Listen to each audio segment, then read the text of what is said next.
इस कार्यक्रम के पुण्यार्जक हैं स्वर्गीय लाला राम किशन दास जैन एवं स्वर्गीय श्रीमती चांदतारी जैन, हौज खास की स्मृति में सपरिवार।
नत्ते ज्ञान स्वरिशियाई का श्रावक श्राविका रूप चतुर्संगो सर्विनाश एकाति ग्रमनाश नाय अगाति ग्रमनाश नाय वयो स्वागम चिन्नो परिणामं परिणामं परिणामं रोधम अग्निम रोवयम सर्वम सर्वीनाम सर्वयम सर्वराजवेयम सर्वगौरवेयम सर्वगौरवेयम सर्वभयम सर्वभयम सर्वमंत्रम सर्वरोगम सर्वक्षयरोगम सर्वरोगम सर्वरोगम सर्वधर्माणि सर्वधर्माणि सर्वास्मानि सर्वोमानि। जय बोलिए अनंतानंत सिद्ध परमेष्ठी भगवान की, देवाधिपति श्री आदिनाथ भगवान की, देवाधिपति श्री शांतिनाथ भगवान की, चित चमत्कारी चिंतामणि पारसनाथ भगवान की, देवाधिपति श्री मुनिसुतनाथ भगवान की, राहु दृष्टिवारक श्री नेमीनाथ भगवान की, आचार्य कुंद कुंद महाराज की, आचार्य श्री आदिसागर जी महाराज की, आचार्य श्री महावीर कीर्ति जी महाराज की, आचार्य श्री विमल सागर जी महाराज की, तपस्वी सम्राट आचार्य श्री सन्मति सागर जी महाराज की, गुरुवरे आचार्य सिद्धांत सागर जी महाराज की जय। बोलिए आचार्य गुरुदेव श्री सौभाग्य सागर जी महाराज की जय। महानुभाव, आज महामुनिराज आदिनाथ की आहार चर्या का दृश्य यहाँ पर आप लोग देखने के लिए उद्यत हैं, उत्सुक हैं, मन में उत्साह की लहर है, भावों में अलग तरह की तरंगें उठ रही हैं और जीवन में जो तरंगें हुआ करती हैं, जीवन में जो उत्साह हुआ करता है, वह आपके चेहरे से ही नजर आ जाता है। कहते हैं कि फेस ही बता देता है कि इंसान के अंदर क्या चल रहा है। इंसान का चेहरा ही बतला देता है कि उसके मन में क्या विचार चल रहा है, उसके मन में क्या भाव चल रहा है, उसके मन में क्या व्यवस्थाएं चल रही हैं। तो आज आपके चेहरों पर आनंद है, मुस्कान है, क्योंकि आपने आज तक आहार दिया, मुनियों को आहार दिया। आचार्यों को हार दिया, साधु साध्वियों को हार दिया, लेकिन आज आप 3 लोक के नाथ, प्रथम तीर्थंकर 1008 श्री आदिनाथ भगवान, जिनके कारण आज इस युग में आहारचर्या प्रारंभ हुई, ऐसे उन महामुनिराज आदि वृषभ कुमार को, आदि कुमार को, आदिनाथ को आप लोग आहार देने के लिए उद्यत हुए हैं। विचार करिएगा, जब आप महाराजियों को पड़गाते हैं तो कितनी भक्ति पूर्वक आहार देते हैं? कितनी भक्ति पूर्वक आहार देते हैं? मेरी आवाज आ रही है? आप लोग की नहीं आती है। कितनी भक्ति पूर्वक? 9 भक्ति पूर्वक आहार देते हैं कि जब मुनिराज आहार को निकलते हैं तो बोलते हैं, हे स्वामी नमोस्तु नमोस्तु नमोस्तु, अत्र अत्र तिष्ठ तिष्ठ। ठा ठा ठा नहीं, ये तो पूजा में होता है। मैंने कहा अत्र अत्र तिष्ठ, तो बोले ठा ठा ठा स्थापनम के स्थापना। तो क्या होता है? 9 भक्ति पूर्वक आहार हुआ करता है। सबसे पहले होता है पड़गाहन। क्या होता है? सबसे पहले होते हैं पड़गाहन। जो मुनिराज आते हैं पड़गाहन करते हैं। पड़गाहन के बाद आप क्या करते हैं? उनको उच्चासन पर स्थापित करते हैं कि हे मुनिराज उच्चासन ग्रहण कीजिए। उसके बाद में आप उनके पाद प्रक्षालन करते हैं। तो आपको बताना चाह रहा हूं, आज कुछ चीजें आहारचर्या का विषय है, इसलिए समझाना चाहता हूं कि जब आप मुनि महाराज को पड़गाते हैं, परिक्रमा लगाते हैं, तो आप सबको एक बात का विशेष ध्यान रखना चाहिए कि या तो छाए के स्थान में पड़गाइए कि जहां पर छांव हो, और नहीं तो कम से कम ऐसे स्थान पर पड़गाइए कि जहां पर उनकी परछाई पर हमारे पैर ना पड़े। अधिकतर लोग अज्ञानता में करते हैं कि जब मुनि महाराज को पड़ गया, धूप है, निश्चित रूप से परछाई लंबी होगी, और हम लोग जब चलते हैं तो क्या होता है? उनकी परछाई पर पैर लगता है। तो अनजाने में क्या हो रहा है? कहीं ना कहीं दोस्त का दुश्मन। उच्चासन ग्रहण कीजिए। उच्चासन ग्रहण करा दिया, उसके बाद पाद प्रक्षालन। तो पाद प्रक्षालन करते समय आपको इस बात का ज्ञान होना बहुत जरूरी है कि कहीं पानी बहुत अधिक गर्म तो नहीं है। यदि आप कलश हाथ में ले रहे हो और आपको गर्म लग रहा है तो समझ के चलो कि उनके तो खुले पैर जाने वाला है, तो कैसे होगा? उसके बाद में पूजन, पूजन के बाद में नमन नमस्कार, और उसके बाद में मन शुद्धि, वचन शुद्धि, काय शुद्धि, आहार जल शुद्ध है। इस प्रकार 9 भक्ति पूर्वक आप सभी लोग मुनियों को आहार देते हैं। और आहार क्यों देते हैं पता आपको? जो व्यक्ति घर में अपने बच्चे बच्चियों को जो वस्तु भोजन में नहीं देता, वह भी यदि घर में आ रही है जो योग्य है, वह चाहते कि मुनि महाराज के आहार में लग जाए, मुनि महाराज के चौके में लग जाए, मुनि महाराज के ऐसे लग जाए। क्यों? क्योंकि जानते हैं कि यह वो अतिथि हैं, यह वो मेहमान हैं। अतिथि ना जिसकी आने की तिथि है और ना जाने की तिथि है। वैसे मेहमान भी कई तरह से होते हैं, मेहमान भी कई तरह से हुआ करते हैं, कई तरह के मेहमान होते हैं। एक मेहमान सुख देता है और एक मेहमान, अरे आपके कोई मेहमान नहीं आता क्या? आप तो ऐसे बैठे हो चेहरे लटका के जैसे मेहमान समझ ही नहीं रहे हो। आप मेहमान बन के कहीं तो जाते होगे। तो एक मेहमान जो है सुख की अनुभूति देता है, एक मेहमान दुख की अनुभूति देती है। वो कैसे?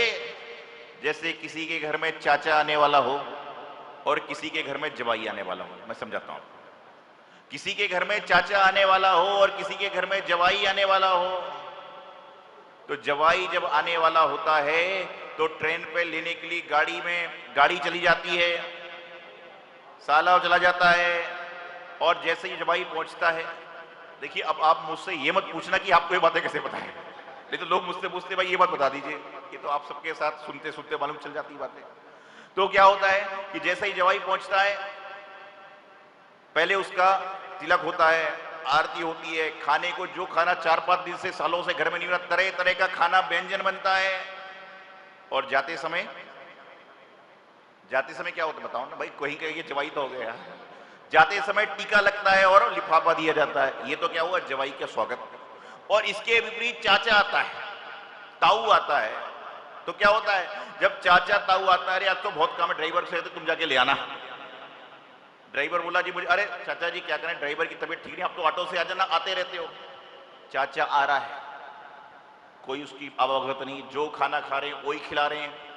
बेचारा जाते जाते, चाचा क्या करता है बताइए, चाचा जाते जाते क्या कर रहा है, लिफाफे की जगह नोट दे दे के जा रहा है। चाचा लिफाफे दे के जा रहा है तो भी चाचा दुख का वातावरण है, और जवाई लेकर जा रहा है। जवाई ज्यादा खुश मत होना, बता रहा हूं उसका कारण भी क्या है। सारे जवाई प्रसन्न हैं। इतना स्वागत जवाई का ससुराल में इसलिए होता है कि लोग कहते हैं कि घर की सबसे बड़ी मुसीबत तो तेरे पास है। क्या होता है, स्वागत होने का कारण क्या है कि घर की सबसे बड़ी मुसीबत तो तेरे साथ है, तो स्वागत करने जा रहे हैं कि कोई सवाल। तो मानो वो मेहमान की बात बता रहा था कि मेहमान बनकर आता है इंसान, लेकिन मुनिराज तीर्थंकर प्रभु ये वो मेहमान हैं जिन्होंने कभी जीवन में कभी ये नहीं सोचा कि क्या होगा और कैसे होगा। जब मुनि महाराज आहार को निकलते हैं तो यह सोचकर नहीं निकलते कि आज मुझे भोजन करने को क्या मिलेगा, और यदि हमने यह सोच लिया तो हमारा भोजन करना क्या, हमारा कर्म बंद हो गया। यदि किसी साधु ने, किसी श्रावक ने, जो साधु हैं उन्होंने ये सोच लिया कि आज मैं आहार में ये बनाओ, इतना सोचने मात्र से पाप का बंद हो जाता है। वहां तो जो आप थाली दिखाते हो, जो उनको लेना है लेते हैं, नहीं लेना तो नहीं लेते। एक बार भरत चक्रवर्ती दुखी थे, परेशान थे। उनसे मंत्रियों ने पूछा कि आप दुखी क्यों हैं, आप परेशान क्यों हैं? बोले मेरे यहां पर मेरे राजमहल में कोई मेहमान ही नहीं आता। तो सारे मंत्री बोले नित्य प्रति इतने पाहुने आ रहे हैं, इतने मेहमान आ रहे हैं, और आप कहते मेहमान ही नहीं आता। अरे बोले ये मेहमान तो सब स्वार्थ के हैं, निस्वार्थ रूपी मेहमान हैं, वो दिगंबर गुरु हैं, और हमारे घर में आज तक आ ही नहीं। सोचिए चक्रवर्ती भी दुखी कि मेहमान क्यों नहीं है। तो बात यहां पर आहारचर्या की चल रही है। राजा श्रेयांश प्रथम आहार दाता बने आदिनाथ भगवान की। राजा श्रेयांश और राजा सोम की बात यहां पर चला करिए। राजा श्रेयांश प्रथम आहारदाता बने, और उन्होंने आहारदाता बनकर क्या किया कि सबसे पहले भगवान का पड़गान किया। उस समय पड़गान की विधि ज्ञात नहीं थी। कोई कह रहा था सोना ले लो, कोई बोलता था हीरा ले लो, मेरा राज्य ले लो, मेरी पुत्री ले लो, ऐसा कर लो, वैसा कर लो, ऐसा कर लो, वैसा कर लो। यह सब लोग भावना बहा रहे थे, लेकिन प्रभु को तो कहां, प्रभु को तो अपनी विधि से मतलब। और राजा श्रेयांश को, आदिनाथ भगवान को आहार के लिए निकलने की कोई आवश्यकता नहीं थी, लेकिन उनके जो साथ में दिगंबर साधु थे उनका इतना सहन नहीं था, इसलिए उन्होंने आहार को निकले। और उस दिन से लेकर आज तक दुनिया में दान तीर्थ की परंपरा चालू हो गई, और राजा श्रेयांश और आदिनाथ भगवान का नाम आज जब जब भी आहार की बात आती है तो राजा श्रेयांश का नाम सबसे पहले लिया जाता है। और मैं आप सबको यही कहना चाहता हूं कि जब जब भी आपके नंगली डेरी मंदिर में कोई मुनिराज आए और जब आप उनको आहार दे रहे हो तो अपने आप को क्या समझो, क्या समझो? आपके मंदिर में पारसनाथ भगवान है। पता है कौन से आहार देता है पारसनाथ भगवान की? गुलम खेट नगर में राजा धनदत्त ने सबसे पहले पारसनाथ भगवान को आहार दिया था। भगवान महावीर स्वामी को कूलग्राम में राजा कूल ने आहार दिया था। तो उसी तरह से आप ये अपने आप को समझें कि हे भगवान, 2400 भगवान के जो आहार दाता थे उनमें कहीं ना कहीं तो मेरा नंबर लग जाए, और आप आदिनाथ हो और हम राजा श्रेयांश हैं, ये भाव न भाना। आजकल लोग आते हैं। एक बार मैं कर्नाटक में गया 2010 में, हैदराबाद के पास कमथान नाम का तीर्थ है, बीदर एक जगह है, काल्पनिक बात है। तो वहां पर पहली 25 साल बाद महाराज जी पहुंचे, सभी लोग आहार देने को पहुंचे। मैं आहार ले रहा था, एक महिला आई, शुद्धि उसने बोली। शुद्धि बोलने के बाद उसका सिर खुला था, तो मैंने कहा भाई सिर ढक लीजिए, मेरी अजली बदी है। मैंने कहा सिर ढक लीजिए, बोले मैं नहीं। अरे मैंने कहा आहार देना है, मुझे लेना है, सिर तो ढकना पड़ेगा। मैंने कहा सिर ढक लीजिए, बोले मैं नहीं। मतलब इशारे से करी मैं नहीं। 3 बार हो गया, 4 बार हो गया, 5 बार हो गया। मैंने कहा क्या बात है? इतने में वो मेरे नजदीक आई, आहार देते समय इतने में मेरे नजदीक आई। उसके हाथ में दूध का लोटा था, उसके हाथ में दूध का लोटा था, मेरे सिर के पास था। ही बोले गोमटेश्वर बाहुबली भगवान की जय। साथ वाले ने रोक दिया।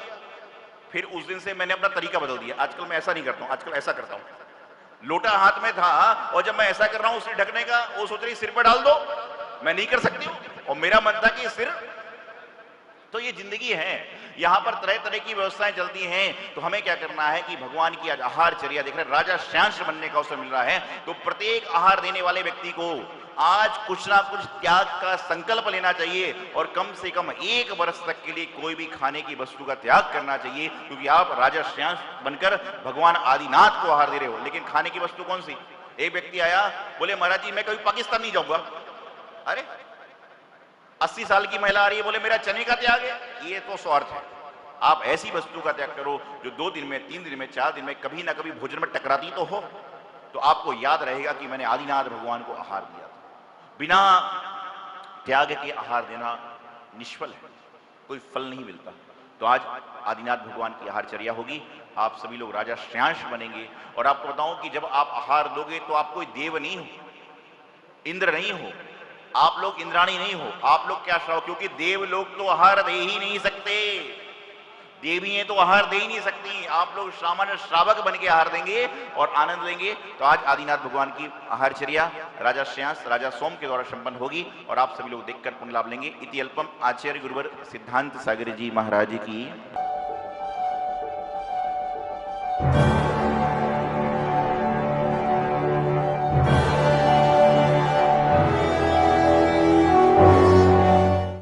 पार्श्वनाथ भगवान की जय। आचार्य श्री सिद्धांत सागर जी महाराज की जय। आचार्य श्री सौभाग्य सागर जी महाराज की जय। परम पूज्य गुरुदेव बाल योगी आचार्य श्री 108 सौभाग्य सागर जी महाराज की प्रेरणा एवं आशीर्वाद से दिल्ली क्षेत्र में मुनिसुव्रत तीर्थ का भव्य निर्माण कार्य प्रगति से चल रहा है, जहां पर 24 तीर्थंकरों की 24 वेदियों का निर्माण होगा और प्रत्येक वेदी पर 24 भगवान की 7-7 इंच की प्रतिमाएं विराजमान होंगी। एक प्रतिमा को विराजमान करने हेतु सहयोग राशि मात्र 1,24,000 रुपए रखी गई है। आप अपने परिवार की ओर से प्रतिमा स्थापित कर धर्म लाभ ले सकते हैं। यहाँ के जिन चित्तालय में प्रतिदिन विशेष पंचामृत अभिषेक शांति धारा होती है। जो भी महानुभाव अपने या अपने परिवार की ओर से अभिषेक और शांति धारा करना चाहते हैं, वो नीचे दिए गए संयोजकों से संपर्क कर अपना नाम आरक्षित कर पुण्यार्जन कर सकते हैं। इस कार्यक्रम के पुण्यार्जक है स्वर्गीय लाला राम किशन दास जैन एवं स्वर्गीय श्रीमती चांदतारी जैन, हौज खास की स्मृति में सपरिवार।